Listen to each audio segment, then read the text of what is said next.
Deputado, foi apresentado à mesa diretora um estudo sobre como deverá ser feitos os gastos dos deputados com a verba indenizatória. O senhor já é pioneiro nisso, porque desde o início já apresentou suas contas ao site, né, no seu site.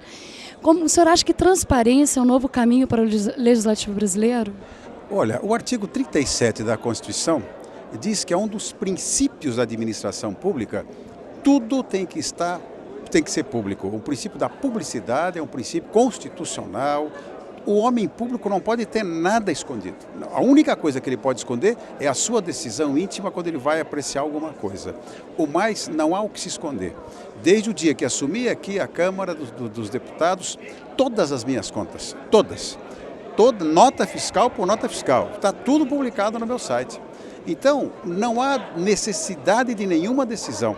Isso tem que partir do parlamentar. Ele tem que liberar todas os seus gastos à apreciação da população. Se a população quiser saber quanto o deputado Régis de Oliveira gasta em relação à sua assessoria de imprensa, em relação à gasolina que abastece os carros dos seus assessores, basta entrar no meu site e saber isso.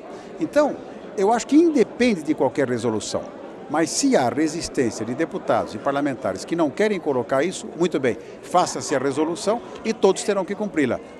Volto a insistir, homem público não tem privacidade, tudo é público nele.